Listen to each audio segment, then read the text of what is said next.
dañu bëggoon a sargal jigéen ñi sargali jigéen ñi Malika mais sargal jigéen ñi département bi yëpp parce que li ñu def tey dañu woo jigéen département bi yëpp jël enveloppe yoo xam ne vraiment yu am solo la parce que dañ leen daan former te duñu am matériel mais ñu préféré commune bi tey 6 communes yi jigéen ñi ci nekk ñëpp ñu jëndal leen ay kit jëndal leen matériel jëndal leen lépp li nga xam ne dana liggéey produit yi ñu bëgg formation yi ñu bëgg jox leen ko léegi li indi woon kii sax parce que commune bi nekk dañ la programmeel 2 façons de kit te loolu c'est la première fois dégg ngeen jigéen ñi wax ko dañ doon former mais amuñu matériel formatrices yi ñoo doon indi seen matériel ñëw former leen dem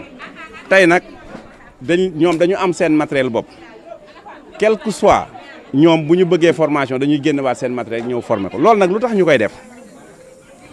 du lu ñu commencé tey du dañu bàyyi ba nekk coordonnateur département Kiraay def ko du dañu bàyyi ba ñun loolu sunu manin la n'est-ce pas ci loolu lañu nekk ku xam mouvement MRV xam ne ci ay valeur lay dox valeur nag bu ñu koy wax mooy jàppalante dimbalante mais nag mu bañ a am chantage mu bañ a am condition sooy dimbali da nga koy dimbali te yàlla tax moo tax tey kit yi ñu fi joxe enveloppe yi ñu fi joxe bon. ñaata la ci koppar lépp non mënu ma ko xayma franchement parce que man jigéen ñi dolli loo nañ ma ñaari yoon. dolli jigéen non attends montant vraiment parce que dafa dem bay dépasser affaire yi parce que préparé nañ commune bu nekk benn enveloppe muy 6 communes mais tey joxe nañ fi 8 enveloppe ba 9e bi lañ doon joxe léegi. kon non loolu bàyyil ma bàyyi xëy na awa jàll su pare non ëpp na ko waaw ëpp na ko mais ëpp na juróomi million way mais parce que bëgguma wax montant exact di fen te fen baaxul xam nga tey bu ma waxee mu manqué chiffre benn wala mu ëpp ko rek mën na ma porter préjudice c'est loolu laa ciy bañ. léegi looy conseiller soxna yi nga xam ne jox nga leen matériel bi. non dañ leen di former formaliser leen c'est-à-dire bu ñu leen former ba pare dafay am 72 heures yoo xam ne bu ñu formé woo ba commune yëpp formé ba pare dañuy am 72 heures yoo xam ne dañ koy créer 72 heures yooyu mooy dañ leen ciy remise seeni attestation boole ko ak butal leen ay kayit parce que nit ki tamit su nekkul en règle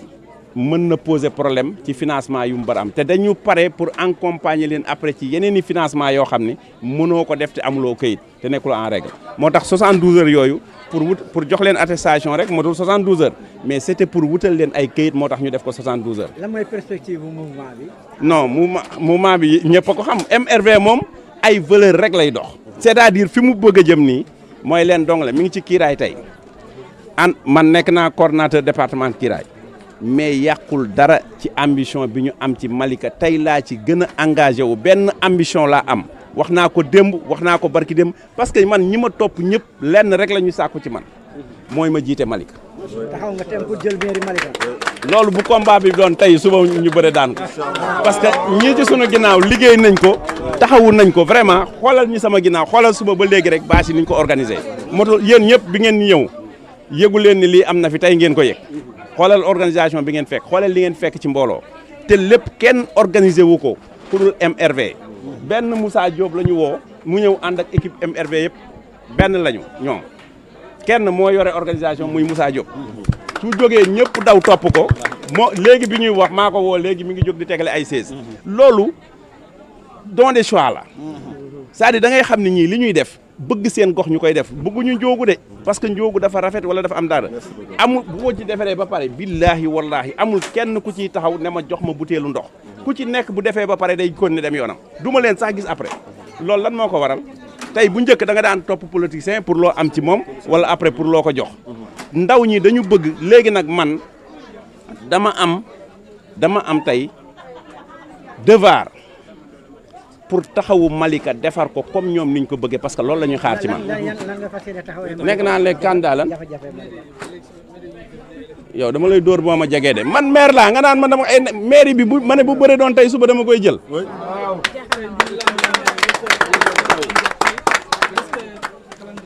loolu mbiru état la mbiru administration la.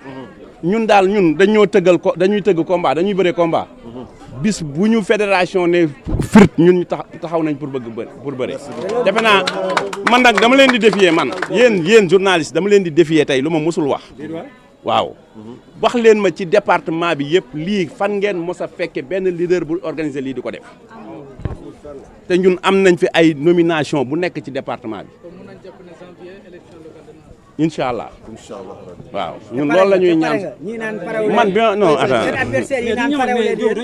waaw mais ñun am ñu adversaire fii Malika non Malika amuñu fii adversaire amul xam nga gars yi du ñu bëree du ñu bàyyi ku bëre dañuy toog ci làmb ji tàccu rek mais du ñu bëre du ñu bàyyi ji bëre waaw vraiment aussi di sant ñëpp di gërëm ñëpp di leen wax ne nag sunu engagement ñun mooy dama jàpp ni man sama moo boobu nag wax bu am solo la ci ban dama jàppale tey jàppale Bassirou Diomaye Diakhar Faye dama jàpp ni jaamu yàlla gënu koo rëy fii ci suuf parce que ñun ñëpp maam Abdou da doon wax dañu nekk ci gaal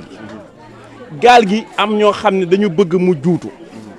ñun dañu am devoir pour taxawal gaal gi mu taxaw dox fa dem fa mu dem te ku ci nekk am nga ci part de responsabilité nag gis nga réew sunu borom moo koy jox ku mu ko soob heure bu élection présidentielle jotee ku mu neex mën nga samp sa ndënd ku gañe ñu xam ne yaa gañe mais ku ñu xasee ba fol nit ñëpp a war a jël engagement pour jàppale ko parce que Sénégal la ñu wax ñun ñoo ko bokk mais mënuñu fol nit ñu bëgg ko fakkatal wala indi ay problème réew mi di diig ñun rek a ciy am problème ñun acteurs de développement yi rek ñoo ciy am problème kon nag ñun li ñu bëgg dañuy sauvegarder intérêt Sénégal yëpp mooy yàlla na réew mi am jàmm yàlla na ñëpp ànd juboo nekk benn opposition ñëpp ñu dem ci logique gu sport bi nga xam ni mooy football ku gagné ñu xam ne yaa gagné allahumma salli ala sayyidina Muhammad wa sallam. Bonsoir à tout le monde. Je suis Awa Diallo, Madame Ndiaye, et je suis la secrétaire générale du mouvement pour la refondation des valeurs, mais aussi l'assistante à Monsieur Ndiogou Barry Sow, le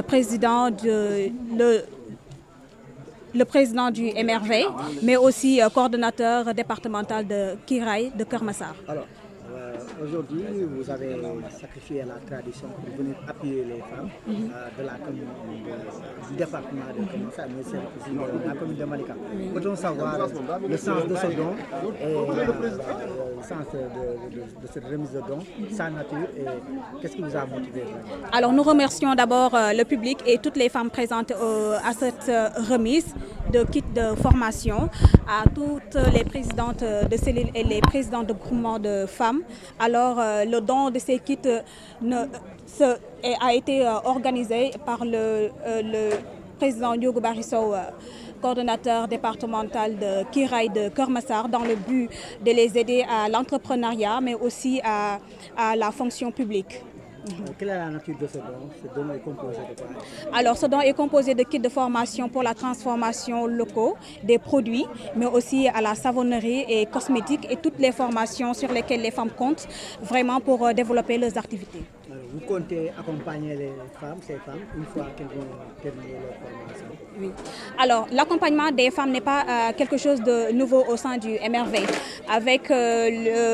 Kiraay, nous avons déjà, autant avec MRV bien sûr, déjà installé des cellules de quartier et beaucoup de femmes ont été formées et accompagnées. Mais avec Kiraay, nous avons voulu tout simplement les réappuyer pour les formations en leur donnant des kits et aussi leur présenter de nouvelles volets au niveau des formations et leur permettre d'être professionnels, bien entendu, ainsi que la formalisation, parce que beaucoup de femmes actuellement travaillent, ont des activités déjà génératrices de revenus, mais ne sont pas reconnues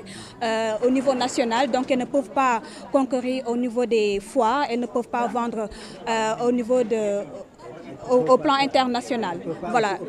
exactement. Donc avec la formalisation, ils auront les documents complets et nécessaires afin de se poser vraiment au devant de la scène pour non seulement les formations professionnelles, mais aussi pour les financements et tout ce qui est boursier. Inch'Allah Rabbi. Alors,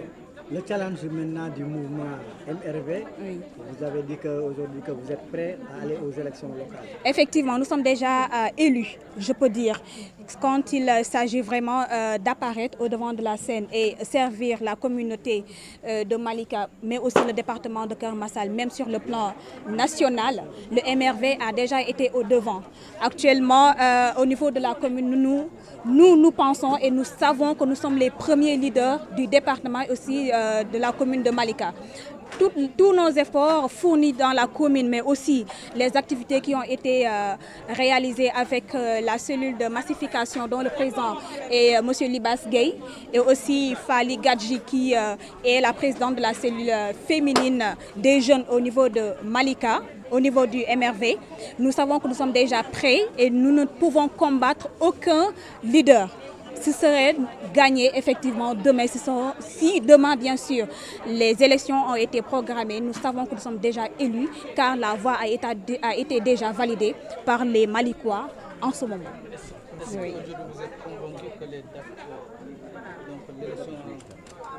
Le respect du calendrier sera quand même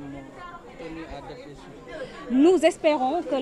les dates seront tenues au bon moment, en janvier peut-être 2027. En tout cas, le message est déjà passé à travers M. Ndiogo Barry-Sow, mais aussi toutes les présidentes qui ont déjà pris parole à ce jour. Nous sommes prêts, les Malikois sont prêts à obtenir les meilleures voix, en tout cas parce que ce qui s'est passé lors des élections précédentes ne va pas se reproduire.